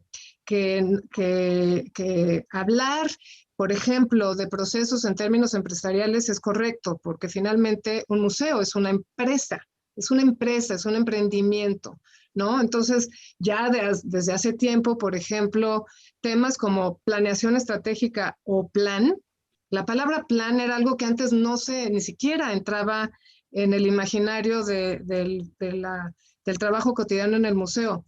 Hoy por hoy pienso que si no hay un plan estratégico donde se tomen decisiones por cuerpos multidisciplinares, viendo no solamente la pertinencia, ¿no?, de una exposición o de un proyecto del museo en términos o académicos o de interpretación, sino también en el universo, digamos, del todo el quehacer museal, en el universo financiero, en el universo, desde luego, de las comunidades. Lolita tiene toda la razón, no es lo mismo hablar de públicos así, ¿no? Un ente ahí abstracto, que hablar de una comunidad con la que estás involucrado y con la que estás comprometido. Y esa comunidad, además, se compromete con el museo. Ahora Lolita lo acaba de ver, o lo está viendo como de una manera muy clara, con la comunidad cercana al museo, que han participado para este proyecto de recursos que se necesitan de manera extraordinaria, con aportaciones chiquititas o muy grandes, pero están todos queriendo ser, nuestras comunidades están queriendo ser parte de los museos. Sí hay cierto alejamiento, pero al mismo tiempo, si tienes bien fidelizadas a tus comunidades, si tus comunidades se sienten parte del proyecto, creo que responden de una manera maravillosa. Entonces, creo que esto es una realidad que no podemos evadir, así es que los voy a llevar a empezar a hablar de esas competencias, por lo menos. Ricardo, tú dijiste 3 puntos muy interesantes a los cuales regreso. Reconducir la conexión con la sociedad de la que se ha venido hablando. la generación de recursos, la visión más empresarial, si bien los museos son empresas sin fines de lucro, ¿no? No son para hacer un negocio, sin embargo, sí se tienen que aplicar las técnicas y el enfoque empresarial para poder garantizarle futuro. Esto es una realidad. Y la actualización en términos profesionales. Entonces, a mí me interesa mucho porque no solamente eres una plataforma de formación, sino que además haces proyectos museológicos. Has hecho muchos proyectos aquí en México, en Europa, etcétera, etcétera. Entonces, el otro día que platicábamos informalmente, antes de, en preparación a esta charla, mencionaste un término maravilloso que se me quedó en la cabeza, que era un nuevo perfil, que es el del gestor de la brecha generacional, ¿no? Para el tema de lo digital, ¿no? Y como estos debe de haber muchos nuevos perfiles, hay unos estudios muy interesantes de ICOM Portugal y a Italia, donde se están identificando, por ejemplo, estas nuevas competencias, ¿no? Y además se habla de cosas que antes no hablábamos, como por ejemplo las competencias blandas, ¿no? Las habilidades transferibles, ¿no? ¿Cómo es que ahora, vamos, ya ni siquiera la currícula de de las personas se lleva impresa, ¿no? Ya haces currículum digital, interactivo, etcétera, etcétera. Entonces, ¿cómo hacerle, por ejemplo, para que esta cambio y este enfoque hacia lo digital pueda, por ejemplo, conectar con audiencias y con públicos de la tercera edad? Y, por ejemplo, ¿cuál es en este panorama, en este escenario de innovación, que además lo llevas tú en el nombre de tu empresa, es EVE, Innovación Museográfica y Museológica? ¿Cómo innovar y qué estás viendo tú en el panorama ahora en los diseños de los nuevos museos? Mira, déjame partir de dos conceptos que me parecen fundamentales y que a mí en la cabeza ya tienen hasta eco constante, ¿no? Es decir, la relevancia, volver a la relevancia y lo que tiene que ver con la accesibilidad del conocimiento. Es decir, en otras palabras, amabilizar el conocimiento. Todo lo que derive de reconectar el conocimiento con la sociedad es fundamental para los museos. Ya decía antes que un museo es una entidad que lleva el conocimiento en la última fase, después de lo que es la educación formal a la sociedad. Esa es la responsabilidad de un museo y la podrá ejercer mientras tenga relevancia. Entonces, todo lo que tiene que ver con esa conexión de la accesibilidad del conocimiento con la sociedad es fundamental. Algunas de las cosas tienen que ver, evidentemente, con las capacidades profesionales. Hay una de las cuestiones importantes y fundamentales que tiene que ver con la digitalización, vamos a decirlo así, conectada con los profesionales de los museos. Un museo muy importante nacional de España puso su primer tuit hace 3 meses, o 4. Eso no puede ser. Entonces, claro, ¿de dónde partimos? Del conocimiento. Pero ya no solo el conocimiento en la difusión del mismo, sino en el propio conocimiento que tiene que haber dentro de la entidad, ¿no? La inquietud que tiene que haber. Luego, hay otra cuestión que me parece importante y que suelo reflexionar acerca de ella con frecuencia, y está en lo que yo llamo la endogamia del museo. La incapacidad de mirar hacia afuera, ¿no? Es decir, incluso para conectarse con otras entidades, ¿no? La importancia que tiene al día de hoy las redes. Principalmente para compartir conocimiento, pero conocimiento de gestión, por ejemplo, ¿no? Es decir, oye, ¿qué habéis hecho vosotros que os ha salido tan bien, ¿no? Con esto de la pandemia y en ese momento de descontrol y de histeria colectiva, ¿qué vamos a hacer? Una de las cuestiones, evidentemente, que vimos como una señal inequívoca del concierto fue ver qué están haciendo los grandes, ¿no? ¿Cómo están respondiendo los grandes? ¿Qué está haciendo el Rijksmuseum de Ámsterdam, que es una referencia a nivel digital? Bueno, pues a lo mejor es otra de las cuestiones que tenemos que hacer. ¿Por qué no compartir, ¿no? Información? Hay asociaciones que lo hacen y lo están haciendo con éxito. hay una desconexión y un alejamiento grande entre el mundo anglosajón y el mundo latino con respecto a cuestiones relacionadas con la evolución, donde creo que los anglosajones tienen mucho que compartir. Ahí está la Asociación Americana de Museos, que todas las mañanas, a mí personalmente y a todos los que están suscritos, nos mandan una plataforma de inquietudes, de preguntas, de necesidades, que son una herramienta fantástica. ¿Por qué no las tenemos aquí, no? Lo mismo que yo siempre me he preguntado por qué no existe una plataforma de compra general para los museos. Si todos los museos consumen determinado tipo de cosa permanentemente, ¿por qué no se ponen de acuerdo para comprar juntos, por ejemplo, ¿no? O sea, estamos hablando de cuestiones del conocimiento tanto de comunicación interna hacia el exterior como del propio conocimiento interno, ¿no? En lo que tiene que ver con la evolución. Y es cierto también que el hacer un pronóstico de qué es lo que nos viene es muy complicado, y más en las situaciones que estamos viviendo ahora. Lo que sí es cierto es que yo, por ejemplo, que hago un ejercicio, en mi equipo también, un ejercicio diario, por ejemplo, en cuestiones profesionales, revisando cuáles son los perfiles que se piden en museos, por ejemplo, de Finlandia, Dinamarca, o en otros países que nosotros consideramos que lo están haciendo medianamente bien y están respondiendo bien a la pandemia, pues nos estamos dando cuenta de que existen puestos y demandas de profesionales que son impensables en otras partes del mundo. Esto habría que mencionábamos de la brecha, ¿no? La brecha generacional relacionada con la brecha digital. Es muy difícil conectar con determinado sector social, porque no hablamos el mismo lenguaje. Tenemos que saber hablar ese lenguaje y utilizar las herramientas adecuadas para poder conectar con esa parte de la sociedad, ¿no? Que es quizás la que más se desvincula de los museos, porque los considera entidades que no comparten una realidad común con ellos, ¿no? También es cierto que a la hora de responder hay que ser realistas, a la hora de reorientar para dar solución a este tipo de necesidades y de vacíos.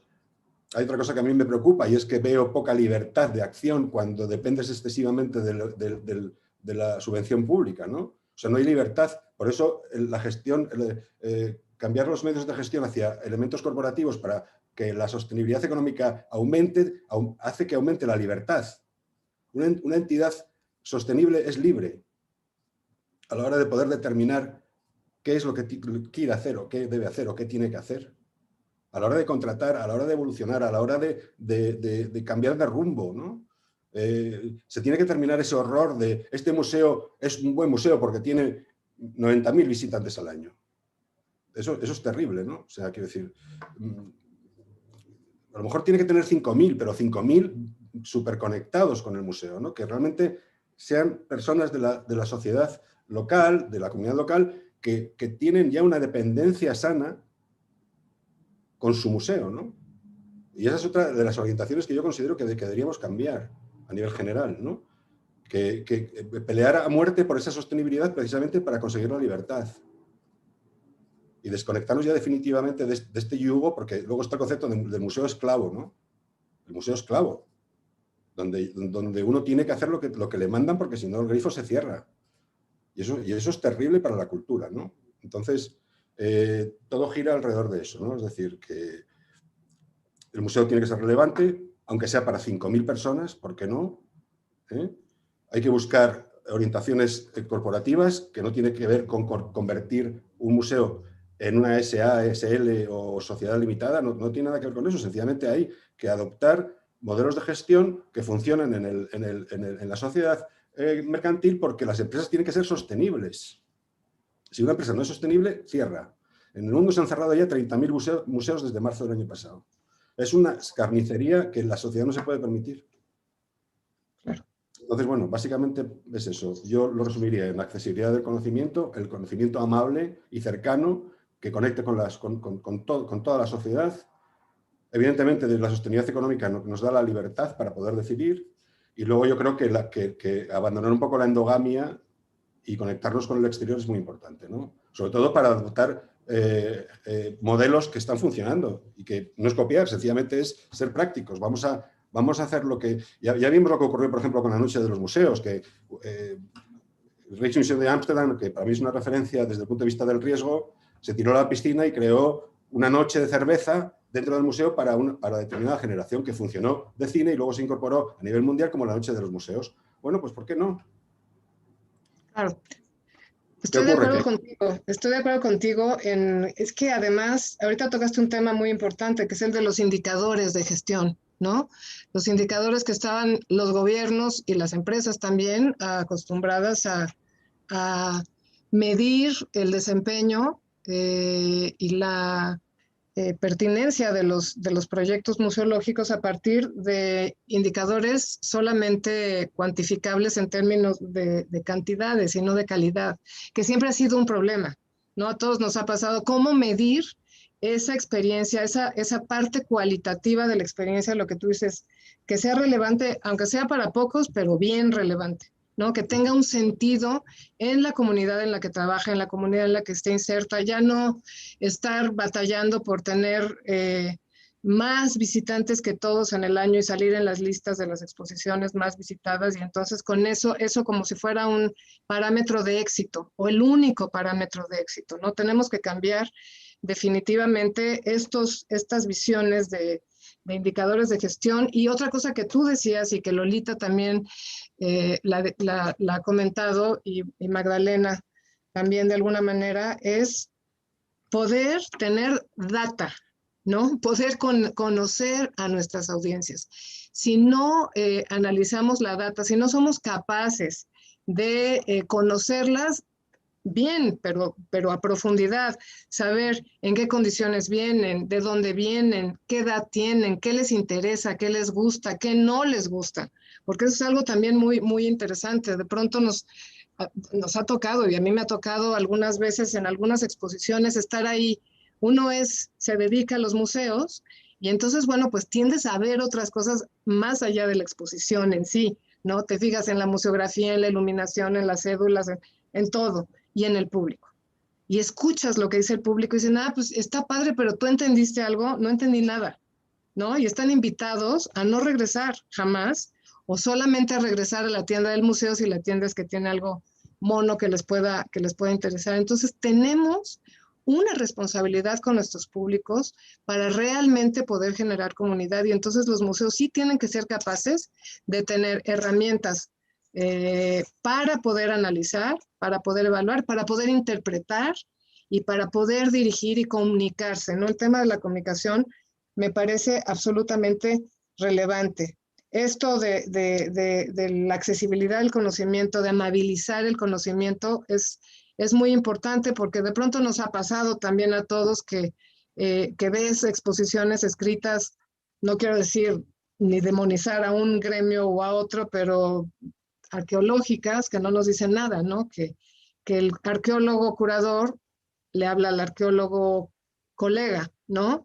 Y entonces se nos quedan ahí vacíos que de pronto decimos, pues sí, está muy bonito el objeto, qué interesante, qué bien, pero finalmente, ¿qué sentido tiene para mí, ¿no? Como visitante. Y creo que el tema del sentido, de la generación del museo, el museo debe de hacerse pertinente porque su comunicación y sus contenidos tienen sentido para los públicos y para las comunidades, te hacen eco, ¿no?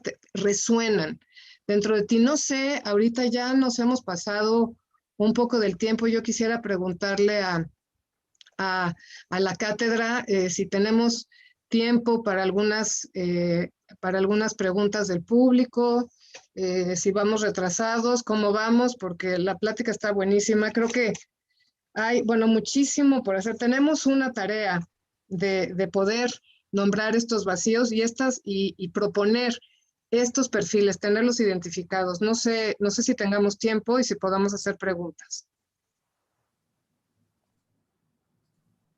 Sí, Gaby, sí tenemos tiempo un poco todavía, tenemos 15 minutos para las preguntas. Ya las tienes.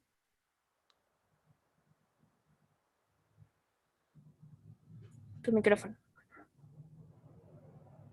Cierto, perdón, aquí tenemos varias preguntas. A ver, aquí hay una pregunta interesante. Dice, ¿se desconoce el trabajo de los estrategas y administradores o no se acepta y comprende? Es una pregunta interesante. Qué gusto escucharles mencionar que hay que repensar el programa y las disciplinas. Bueno, ahora más bien un comentario. A ver, una pregunta. ¿El Estado debe procurar? Estos son más bien comentarios. El Estado debe procurar el servicio social para favorecer la comunidad. Desde primaria, apoyar en limpiar, bachillerato, dar clases y demás ejemplos. Participar en la actividad museística cabe en todos. Aquí hay otra pregunta. A la idea de autogenerar, los críticos que no ven a en las empresas y en las iniciativas individuales, comunidad que puede colaborar económicamente. Bueno, en realidad son más bien comentarios. Yo quisiera, a ver, acá hay una pregunta. Frente a los presupuestos limitados de los museos, el alto costo de la tecnología y la brecha digital en el país, ¿creen que valdría la pena compartir recursos, saberes y equipo material humano para desarrollar y compartir proyectos y plataformas digitales interinstitucionales?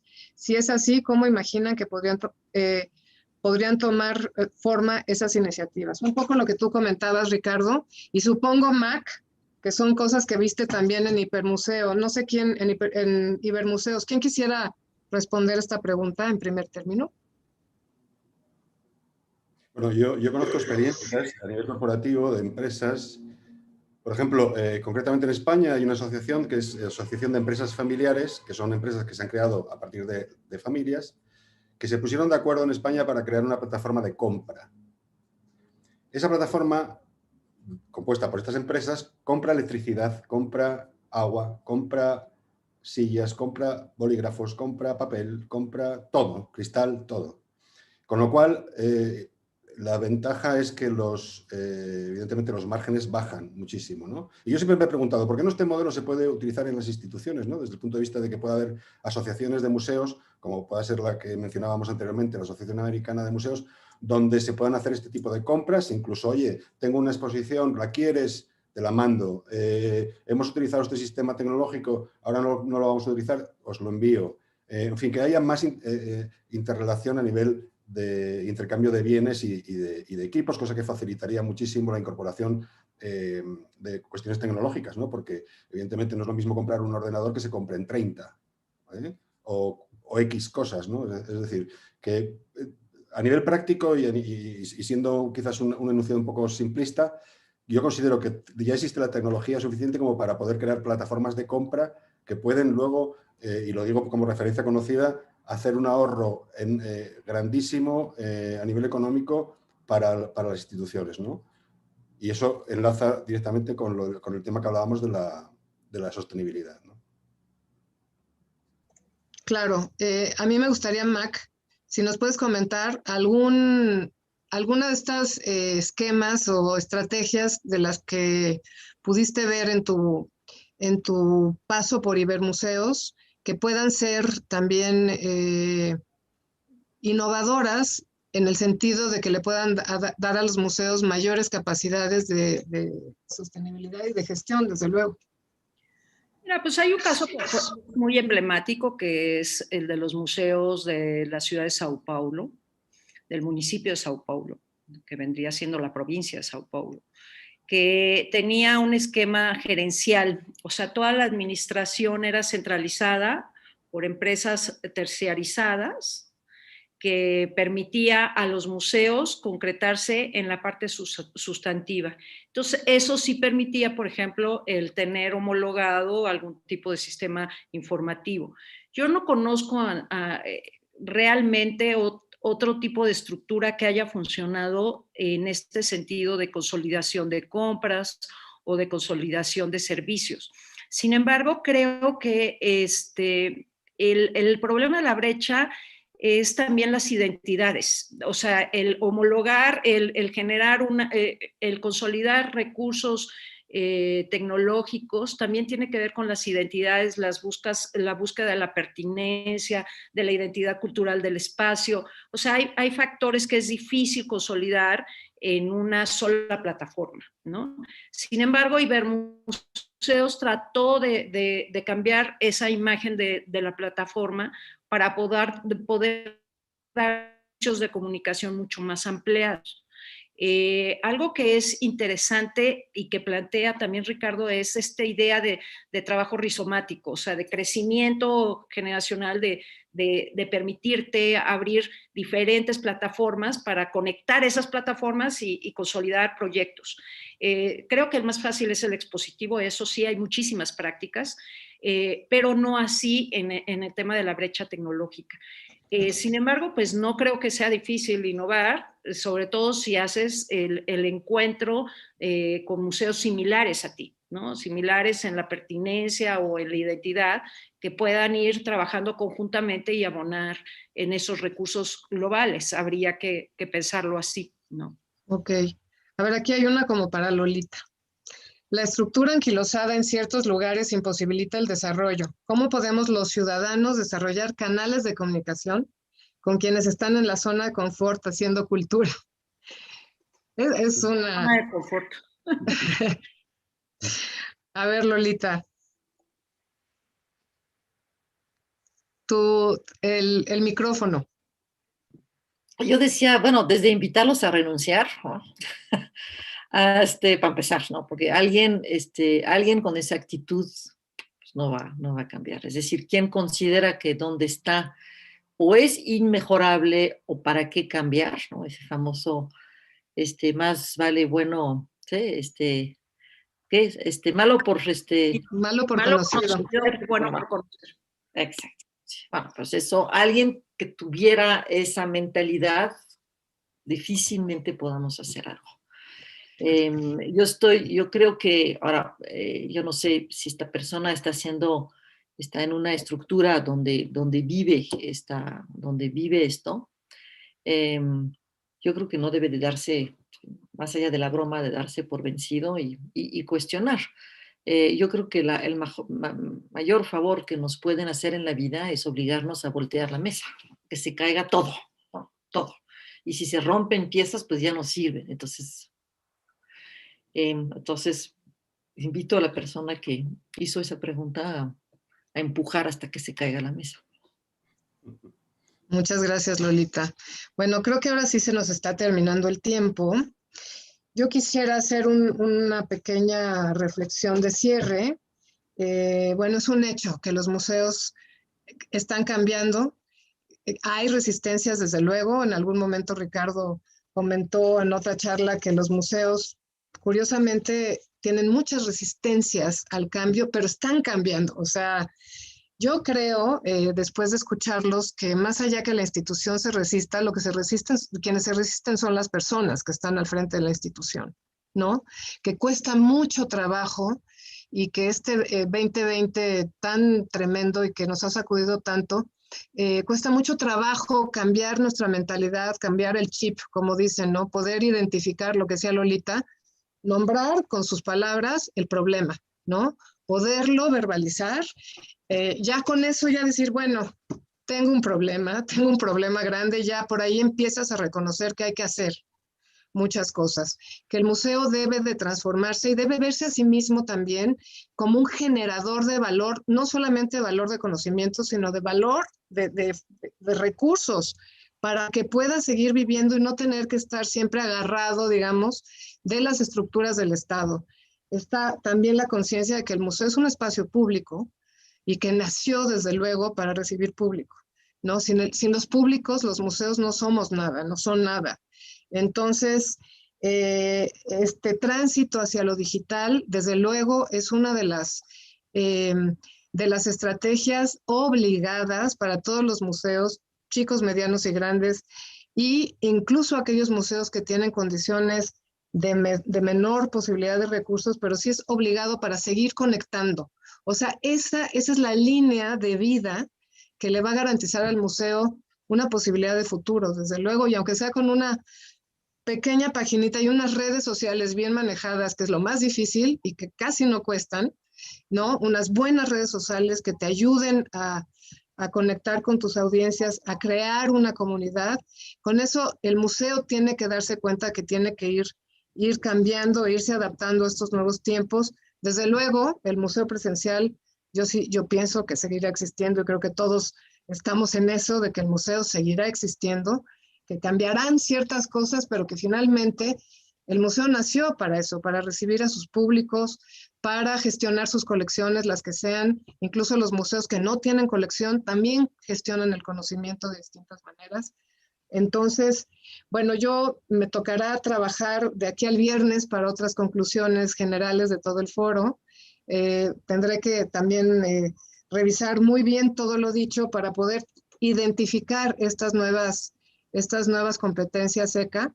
Yo sé que, por ejemplo, la toma de decisiones, por ejemplo, en el papalote de Lolita no las hace ella porque es la directora general, ¿no? Tiene un equipo que no nada más hay un curador, hay relaciones públicas, hay comunicación, hay muchos actores que participan en la toma de decisiones de un programa de museo. Seguramente Ricardo también tendrá mucha experiencia en el sentido de que, bueno, trabajas con museos en Finlandia, que yo quisiera ir a ver un día de estos pronto para ver cuáles son sus necesidades, pero yo creo que a partir de esas experiencias, tú como diseñador de museos, también las puedes de algún modo transferir, llevar, comunicar a otros museos como nuestros museos en México, en Durango, en algunos de los estados donde estás trabajando, para justamente tú como un agente cultural profesional, como una empresa especializada, puedas empezar también ahí a meter las cuñas que se requieren para fortalecer la estructura del museo.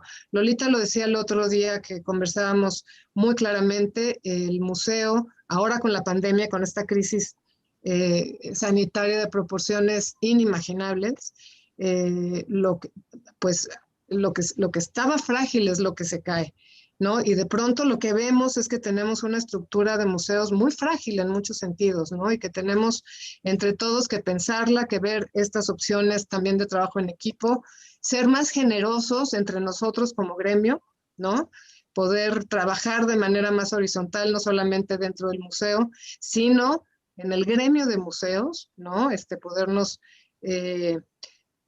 asociar en alianzas para cumplir ciertos objetivos, compartir estas herramientas de interpretación de datos. Finalmente, yo creo que la comunicación es clave, ¿no? La comunicación está en el fondo de todo, la comunicación del museo para con sus comunidades, la comunicación interna dentro del museo y la comunicación, desde luego, con los estados para poder hacer política pública que tenga sentido y que fortalezca justamente una infraestructura cultural que es riquísima y que es donde está parada además pues una de las mayores riquezas de lo humano finalmente, ¿no? Si no fuera por nuestra cultura, si no fuera por la cultura y por lo que han hecho los museos y otras empresas culturales por la vía digital, el mundo estaría más loco después del 2020 que nunca, ¿no? O sea, ha sido la cultura la que ha salido por estas vías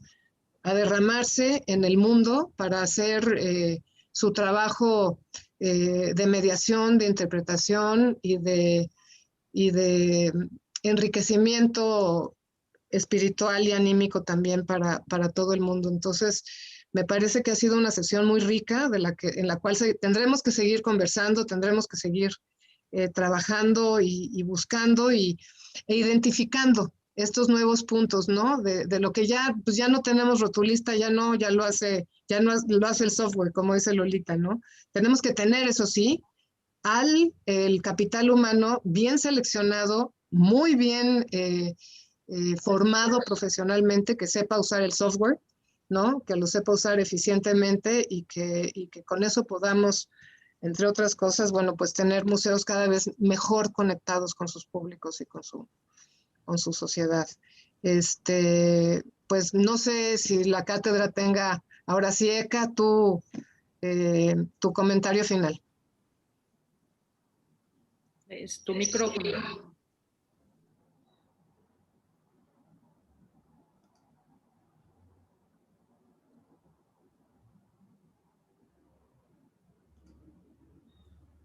Eka, no te escuchas.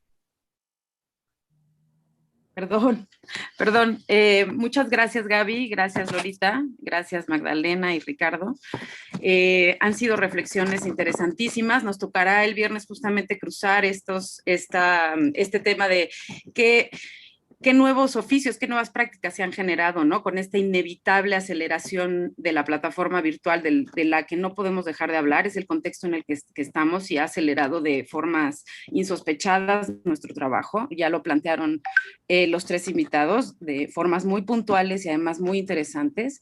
Un poco parafraseando a James Bridle, este avance tecnológico acelerado que enfrentamos hoy, pues sí manifiesta nuestro estado físico, un estado disputado, complejo y altamente contradictorio, ¿no? En el que se encuentra el mundo entero. Entonces, frente a eso, ¿cómo nos reinventamos? Frente a eso, ¿cómo se actualizan estas competencias en la práctica? Como lo dijeron, estoy repitiendo todo lo que plantearon, las líneas de discusión que plantearon ustedes. Y a qué comunidades respondemos como museos también, ¿no? Eso me parece que es una de las grandes reflexiones, porque además, ¿quién es nuestro público usuario? Nuestro público se convirtió en un usuario y ¿cómo nos medimos? ¿En el número de likes o en realmente, o en la interacción? En algún momento Lolita dijo, justo hablando de la data, para un estudio de público que nos hicieron, decía, lo importante es saber interpretar la data, o sea, porque sí que hay eso, hay muchos índices, estadísticas, números, pero ¿y eso en qué se convierte? ¿No? O sea, ¿a quiénes les estamos hablando? Entonces, bueno, pues ya no me extiendo más. Los invitamos, la cátedra los invita a nuestra mesa de mañana. En la plataforma de artes escénicas hablaremos de nombraremos los vacíos y estas prácticas que se han desdibujado y las nuevas que vienen. Se llama Tercera Llamada, los oficios a escena. La conduce Raiza Pomposo y nuestros invitados Jacqueline Ramírez y Aristeo Mora. Los invitamos mañana a las 11 y otra vez muchas gracias a Magdalena, a Ricardo, a Lolita y a Gaby por esta magnífica conversación. Gracias a ustedes. Gracias, Eka. Gracias, Jaime.